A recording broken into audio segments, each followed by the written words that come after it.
born and raised in Mexico in a city called León.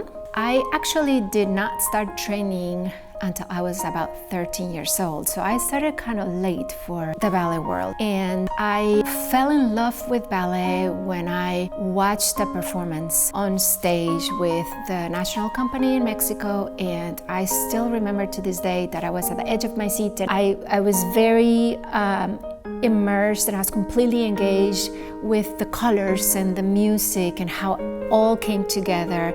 It almost felt like the dancers, yes, they were telling a story, but they were becoming the music, wearing these gorgeous costumes, and I was fascinated. In my city, there was not a lot of resources for performing arts like ballet. I had to move away from my hometown to continue my training. And then I moved to the city of Guadalajara, which is a bigger city and it had more resources. And I spent about 3 years there, continued to train. I got my first professional job there. And then life took me to the United States and I was 22 when I moved here. I did not have it in my radar to become a teacher. I just wanted to dance and I wanted to perform. However, teaching for me became a way and a means to support myself, and I realized that I had a gift for teaching students and connecting with young dancers, and I learned so much about my own dancing with teaching. So when I was ready to be done performing, I felt that my body was ready to be done and I wanted to start a family. It just seemed logical in my head to also create this ballet studio that I had envisioned. So at the same time that I had my baby daughter, I had baby BYB. And that was very difficult, but at the same time, BYB was my Kentucky family, became my Kentucky family. The program that she was building, even though it was fairly young and new, I could already see that she had a standard and a vision for what she wanted to do with Bluegrass Youth Ballet, and that she wanted to create this school that was a nonprofit that had company performances, it was really inspiring to meet Adelie, because not only did I find her very creative, but I also found her very focused and disciplined, and someone who was going to see her vision come to life. My mom had gotten me into dance lessons because my kindergarten teacher was calling home and saying, "You need to get this girl in dance lessons. She's dancing around the classroom."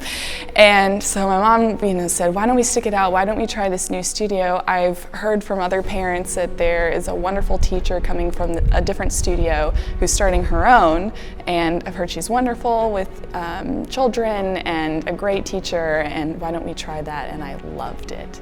Loved it from the beginning. Miss Adelie absolutely got me into ballet.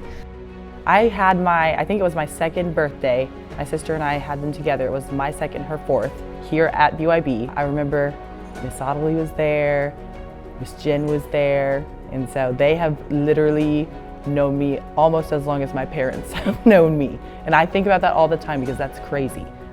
I guess 2010, my mom put me in the Kids Fun Arts camp they had. She didn't really know it was a ballet kind of thing, like ballet camp. But then when I came home and asked for ballet shoes, like all the rest of the kids, that was the beginning. So, I mean, I've been dancing since I've been in the womb. So, if my mom's dancing, I was dancing. I think Miss Adelie and Miss Abby, growing up, they were the ones that taught me ballet and taught me to be expressive in my dancing and to act and to love it. I think Miss Adelie, the most important thing that she taught me wasn't how to do a tendu, it was just how to have fun in a way. Then once I was a certain role, I feel that's when Mr. Chuck and Miss Gretchen step in, and it's all the technical things, and they're so wise. So they kind of take a hold of it from there.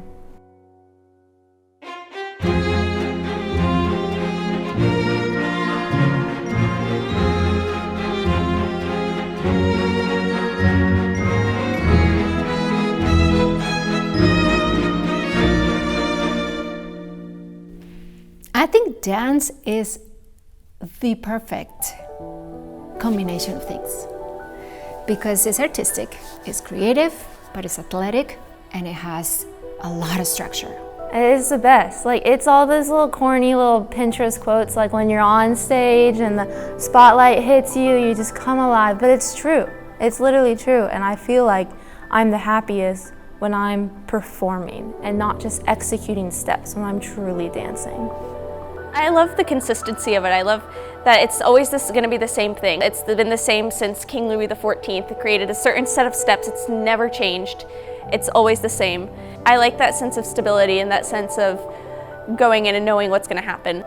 Striving for perfection that we'll never be able to achieve, but just always being able to work on the same thing. I think it's beautiful.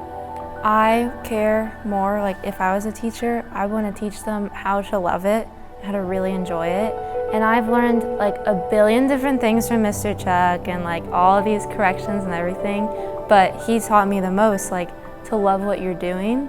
I feel like if I could teach that to a student, your dancing is going to escalate even better. It doesn't matter if you're like a perfect ballet bot, if you don't love it, the audience will see that.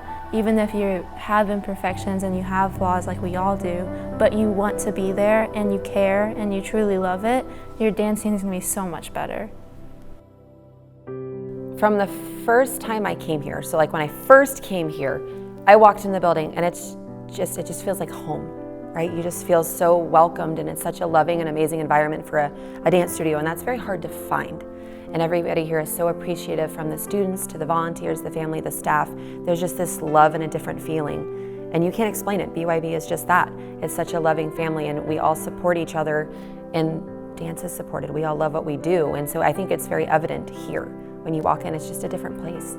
I think it's really important, especially because ballet is the art form is very European-centric, and the stories are very European-centric, and so sometimes people don't understand why maybe dancers of color or different ethnic backgrounds don't want to gravitate toward ballet, because they don't see themselves in the stories and they don't see themselves in the dancers that are often the poster of that. So I really think it's important to have stories like Day of the Dead, and Arabella's Journey, because it does put those stories in the ballet format. It makes it accessible. Everybody needs to see that ballet can be for everyone, because for so long, even like the color of the tights and the color of ballet shoes, it was to accent the line of the dancer, but it was to accent the line of the white dancer.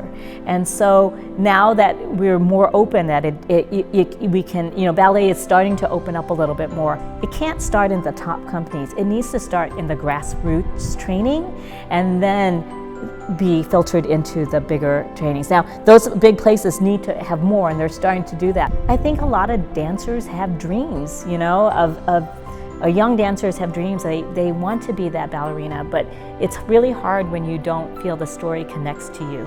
And so I think that's one of the things that has always happened at Bluegrass Youth Ballet. Also, Adelie being from Mexico and being a native Spanish speaker, she's always been able to tap into that community and give people who might have felt othered in ballet a place to belong.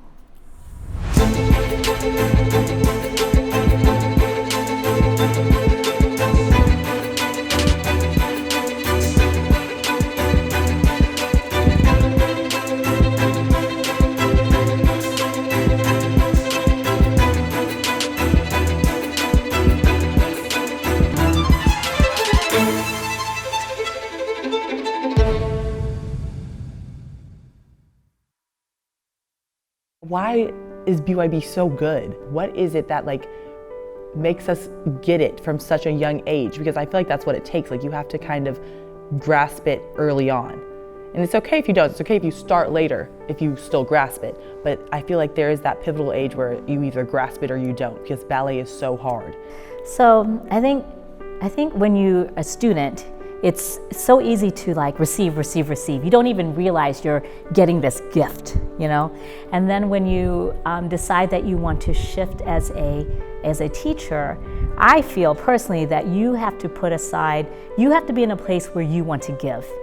And it's really important that teachers understand the technique, the history, and then they're ready to share that and their own experiences, Because when you teach, it's not about you anymore. It's about sharing the lineage of what you've learned and what has been passed down to you and passed on to them. But it's also really important to really understand where that technique has come from, where that history of the stories and the training comes from, because then you're really building the foundation in its truest classical form. And you have to have, I think, that true classical form to then skew it into new things. But if you don't have that basis, that understanding of the pedagogy, then it just gets muddled and messy, and then we propagate that muddy and messiness to the next generation. When you're teaching and your kids don't know what they're doing, then it's hard to go and correct them, because you have to know what you're doing. You have to know the order of the steps so they know what they're doing in order for you to go and correct them. But if they don't know what the next step is or don't know what's coming next, then all of their focus is going to be like, oh my gosh, what's coming, rather than what you're doing with your body and the technique of it all. I had one of my teachers say, there's a lot of great dancers in the world, and there's so many of them, but she said there's not a lot of great teachers. Teachers are hard to come by. You can be so good at dancing, and you can just, your body naturally can do a step or do something, but you might not know how to explain it because it's just a natural ability. So to be able to sit back and know how to teach a kid or know how to explain things a bunch of different ways so every child can learn it is really helpful.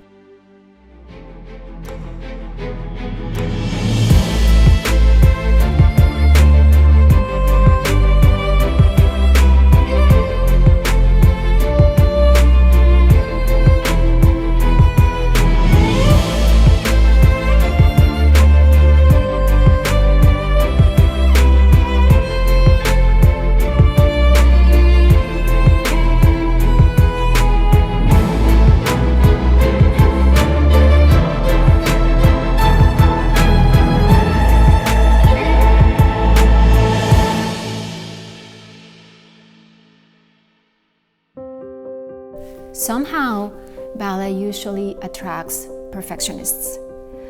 And because it's such a difficult art, and the technique is just so sometimes unnatural, you have to almost become a perfectionist to do it right. It's a paradox, because when you are only striving for perfection, sometimes it paralyzes you. It keeps you from having the guts and the courage to try new things, because behind perfectionism, there's a lot of fear. When we are moved because of fear, it's not authentic anymore. When we move because we love it and we're passionate, then that is authentic. Ballet is a lot of pressure. From the beginning, when you get like a cast list and you see a role, you're like, oh my gosh, this is a lot of work to do. But once you hit the stage, it's just nerves. You're well prepared and your body knows it sometimes better than your mind does. I like it when I'm dancing alone on the stage, because when you're dancing with a big group, it can be very hard and technical, like staying with each other. But then when you get to the part where you have a principal role, you're the only one there. If you mess up, it doesn't matter, as long as you keep dancing and you keep moving. And then you can add the extra artistry on top of that, because you're the only one there. I teach students who have never danced in their life, some of them. Some of them have been dancing literally their entire lives. Some have never danced. And so to introduce them to something that as foreign as ballet, you have to be brave and not perfect, because you have to try. Like, it's one of those things I can tell you and show you as much as I want, but you have to try, you have to understand within your own body. One of the things that I've always appreciated about Adelie is that yes, while she's trying to get you to be the very best you can be, she never expects you to be that perfect goal. She expects you, or that, unattainable goal. She tries to encourage you to be the best that you can be. And even when you don't believe it in yourself, she's always encouraging her students to go for it. Like you can do this. I always feel like I hear her say that they can do this, you can do this. And I think that's really great, because I think that in a lot of other studios, there's a very negative, competitive environment. And I really feel like she fosters this love for dance at Bluegrass Youth Ballet. So I'm hoping that students learn that student A and student B are different humans, Yes, they have the same body parts, the same elements, but we're all built a little bit different, and this person does not have to look like this person. And this person can be just as unique, and this person just as unique, and it's okay. And to have that ability to accept ourselves the way that we are, that's coming from love. If we are not accepting ourselves, it means that we are trying to be somebody else. Trying to be like somebody else does not serve our own authenticity and our own love.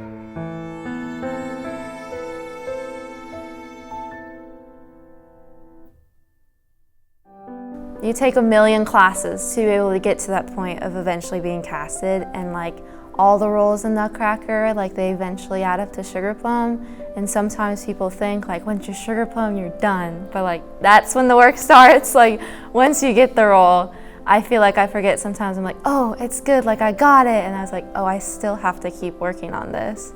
I had no plans to dance after high school. I still wanted to dance, but I was pursuing STEM. I never thought I could do both. I found Movement Continuum, which is the company I dance for now, the professional company, contemporary company. Like, I didn't think that I would ever really try out, and then I did, and I got in and like recognized that I have to dance and how much I love it. And even after college, I'm still pursuing dance. I've been following New York City Ballet and School of American Ballet like forever almost. And so I was recording my videos for Governor's School for the Arts, and then I also recorded a video for SAB. So I sent that in, and a month later they got back to me and they said that like I don't have to pay for tuition, I'm going for the summer. I want to be a professional dancer, yeah. I mean the goal is New York City Ballet, and the way you get into New York City Ballet is by going to School of American Ballet. BUIB is where I started and learned to really become an artist. And it laid such a foundation that even though I also love the sciences and have gone into medical school, I've never let that part of me go, and I think I bring it with me even now as in a year, a future doctor. There's an art to medicine, and I see that as someone who's practiced in art for so long and still continues to, and it's still that creative outlet and that creative mindset that I bring with me. Oh, I think it only gets so much better from here. You know, I think there's such a continued growth in the school, and I think for the faculty too. I know since I've been here there's more faculty, so we're able to take on more students. We have this new beautiful studio we're in, and even from me just being here a year, there's so many more students, and I think we're growing continuously, and I think it's just going to continue to go up. Like there's such beautiful things that are happening here, from like Dia de los Muertos to Nutcracker, all the shows we're doing. I think it's just going to keep going better, getting better and better. You know, not everyone gets to dance past high school. You know, they go on to other things, their lives get busy. But to know that you could always kind of come back here and feel that you're a part of this community home, I think that's a real treasure. It is the best. Like, it's all those little corny little Pinterest quotes, like when you're on stage and the spotlight hits you, you just come alive. But it's true. It's literally true. And I feel like I'm the happiest when I'm performing and not just executing steps, when I'm truly dancing.